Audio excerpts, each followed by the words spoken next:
I think at this point, most people know what Helldivers 2 is. But I think the most important question is, why do we love Helldivers 2 so much? In today's modern gaming landscapes, we're either getting a new battle royale, extraction shooter, or another PvP-focused hero-based shooter. So when a game like Helldivers 2 is coming out of nowhere, with only a PvE mode and cooperative gameplay, you would think that a title like this wouldn't be super successful, at least not in the long term. But Arrowhead Studios, the creators of Helldivers 2, did the impossible. So let's go over why we really love Helldivers 2. This will be broken down into 3 major categories. The first category is postmodern gaming. As I mentioned earlier, a game coming out today usually has to have a few things to be successful. It needs to have a dedicated PvP mode. It also needs to have a battle pass system that makes players fear that they're missing out on something. And that battle pass system always has to cost money and unfortunately expire. And then there's normal gameplay in this type of setting. The characters that a player controls have to have multiple different outfits that you either have to pay for or unlock in a paid battle pass. The gameplay usually leans into who can be the best at this game and who is the least performing player on your team, which then breeds toxicity. And what ends up happening, people strive for the best no matter the outcome, even if they have to cheat along the way. And if we can think back and remember games, back when the PlayStation 2 was first rising to prominence, most people would consider that the golden age of gaming. And I think that's where the sentiment of Helldivers 2 kind of stems from. It's giving players a reprieve and a moment to touch the bonfire in gaming and really focus on what matters.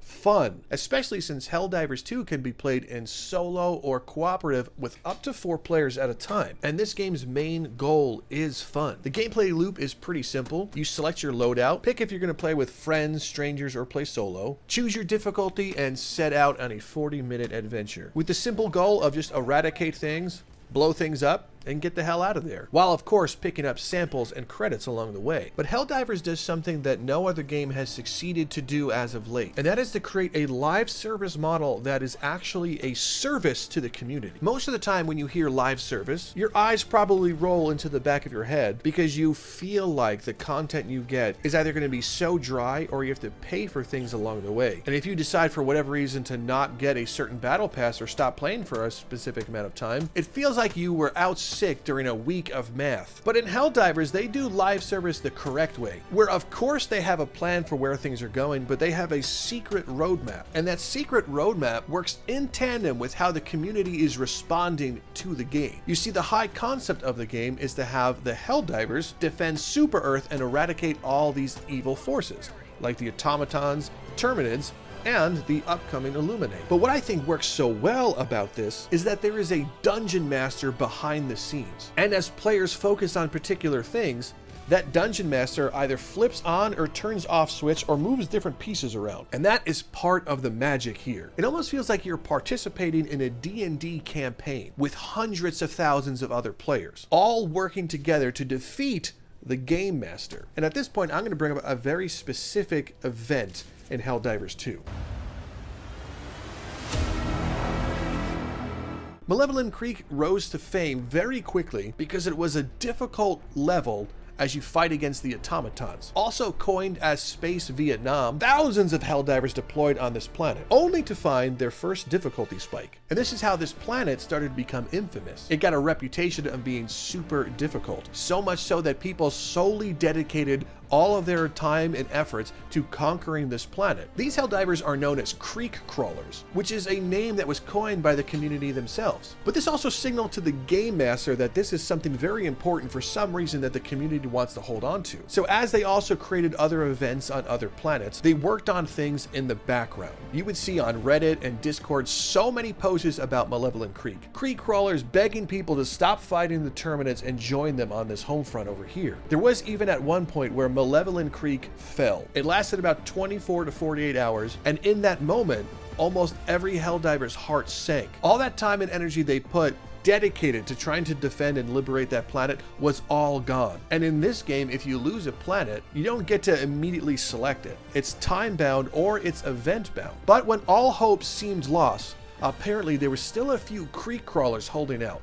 And for whatever reason, even though Malevolent Creek seemed to be captured, there was still a chance, and tons of Helldivers rallied together in defense of Malevolent Creek. And that's where another miracle happened. The Helldivers pushed the automaton forces all the way back, and liberated the creek for themselves. And Arrowhead behind the scenes is typing up messages of the day and giving people major orders to defend the creek. And once that creek was finally conquered, over the course of the next few days, Arrowhead released a commemorative cape for all Helldivers that they can wear, forever immortalizing the events of Malevolent Creek and lore for eternity. And now all players have a wearable cosmetic, and that is live service done correctly because it's operating as a service. They are finding where the interests of the players are, and that's where they're putting their attention. Another example is for the Terminids. They released new enemies called Shriekers, which are these flying abominations. These came about after we were trying to conquer the Terminids and fully wipe them out. There were so many conspiracy theories and lore saying that they are going to mutate into something else. So while they were almost destroyed,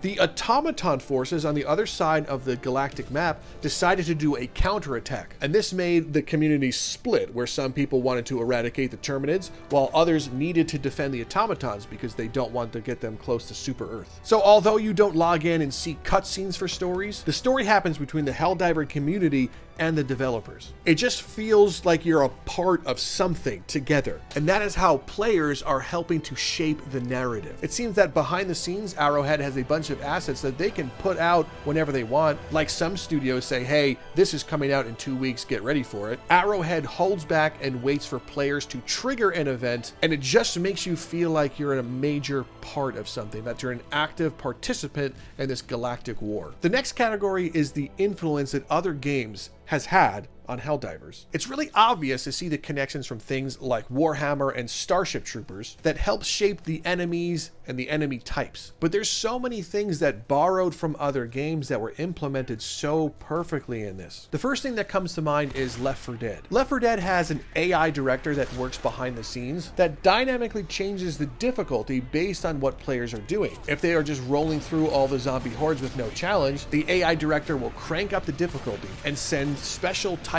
of infected to fight off the survivors, and vice versa if it's too difficult. And some of that formula is happening right here in Helldivers 2. If you're fighting the Terminids, they can spawn heavies like Chargers and Bile Titans, and it seems to be random. Sometimes you could be playing on really hard difficulties and only encounter 1 to maybe 3 Bile Titans towards the end of your extraction, or you can be fighting 10 to 12 at a time. Not only is there an AI director, but there is a game master behind the scenes that can increase the difficulty for all Helldivers at once. So although Terminids and automatons may only have 1 sector remaining, the game master can increase the amount of spawns that are happening on those planets. And then of course you can feel the influence of the games like Earth Defense Force, where you're a small group working together, unlocking different equipment, customizing your characters, and fighting off the horrible insect army that invades Earth. But I think 2 other game influences that are in the background, at least for me, are games like Just Cause and Red Faction. In both of these games, there is a heavy emphasis on destruction. And in a lot of the Red Faction games, you can pretty much blow up almost everything you see, especially in a game like Red Faction Guerrilla. That game was all about taking down big set pieces and picking up scrap to upgrade your character. And in Helldivers, if you're fighting automatons, you can go to different factories, blow up fabricators, blow up big bases, and collect samples to upgrade your character. And what I loved about Just Cause and Red Faction, it gives players the freedom to move about the map in their own way, blowing up what they want, when they want. And although Helldivers gives you a time limit to do so because it's mission bound, you still feel free. The only thing that stands in your way is the enemy and the different objectives. You may want to blow up a base that's close to you with a 500 kilogram bomb, but you just noticed that they have a stratagem jammer preventing you from doing so. So now in real time, you have to make that decision. Do you go in close to the base that you want to destroy and blow it up from the inside, or do you take out the jammer first? What's awesome in Helldivers is you're constantly making these decisions, and you're making them with the group of players that you're playing with. And that also can add another layer of hidden difficulty. Of course, if you're playing alone, you can move about and not get seen as you go from objective to objective. But once you trigger a major fight, you're probably wanting more Helldivers. And then when you're playing with other people, especially randoms, you feel like you're being bombarded on all fronts and you're pointing fingers at who is in the wrong. And that's part of the fun of this game, especially when you're getting all these random accidental team kills because you have a bunch of untrained people in a high stretch situation just wanting to blow things up. And then surprisingly, you have another influence like Metal Gear Solid, especially the Phantom Pain. So much so that you really feel like the movement from helldiving to crawling around have very similar animations. I'm sure that the game has tons of other influences that I haven't mentioned here, but I just wanted to highlight some of the games that we all love and play and enjoyed. Some of their best parts is what's existing in Helldivers, and that's another reason of why we love it so much. It reminds us of all the other great games we've played, just in a more modern take. And now the other thing I want to talk about in this influence category is the Battle Pass. Yes, Helldivers comes out with different quote-unquote Battle Passes. And yes, there is premium currency that you can buy if you really want to. But surprisingly, unlike most games,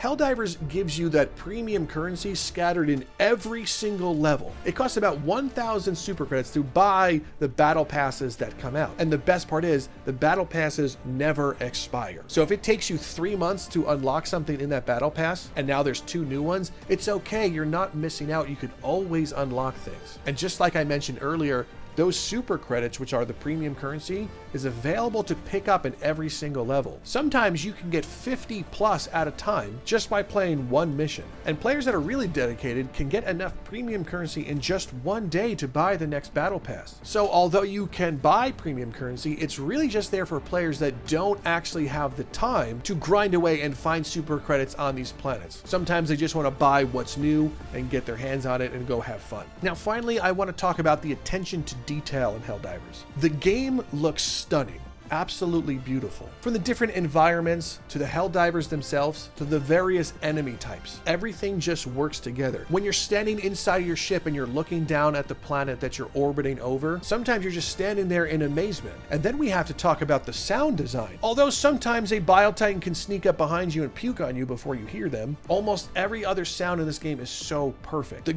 gunshots, the voice acting, the noises the enemies make while they're fighting. Have you ever just sat there in a bush and listened to the automatons as they make their marching orders? And once again, when you're standing on your ship, sometimes you can receive an incoming transmission from automatons that actually has hidden words inside of them. And then as you focus on each planet in and of itself, there is hidden story woven into the levels. There's random dead NPCs that you find, sometimes in a bug nest, other times in bot fabricator bases, and it looks like they've been sacrificed or they put some of their body parts up to scare away other Helldivers. You can even find these little tablets that have words written on them that tells you what has happened. Sometimes you'll find a dead NPC and you'll find a hole that looks like there should be equipment in there, but you read the tablet and it says, "Sorry, I needed this equipment, ... And also as the Helldiver, as you're going around blowing things up at different bases, you feel like you're conquering things slowly. Yeah, that used to be a super major base, but now you've blown everything up in there, so it's kind of a safe haven for you if you need to go hold out for a little while. And then there's the game's difficulty. The players can choose how difficult they want their experience to be. This can also dictate the types of missions that they go on, plus the enemies they encounter. Some Helldivers won't even go past difficulty 4 or 5 and never experience a Bile-Titan, Charger, a tank, or any of those hulks. But maybe in time they will, and there's no negative side effects for them playing on those lower difficulties. They can still unlock all their medals. They get experience. They get super credits, and they also help with the war effort. But most importantly in all of this attention to detail is how active the developers are and how they truly love their own game. Like I mentioned before, where there's an active game master behind the scenes, I have never seen a game like this do a live service where it feels like every single day they're updating something. Yes, I know they're fixing bugs and stuff. I'm not talking about that. I'm talking about giving us new major orders, being active in the Discord, helping create new lore pieces, and also more importantly, how they roll things out. Like when we got the new battle mechs, it was tied to an event, and it was given for free for all Helldivers for a period of time. And also, like I mentioned earlier with the event of Malevolent Creek, giving everyone a custom cape that they can wear. There is no way when they launched this game that an event like this can happen on a random level that they created that players would be so akin to, afterwards they would want to make a custom piece of cosmetic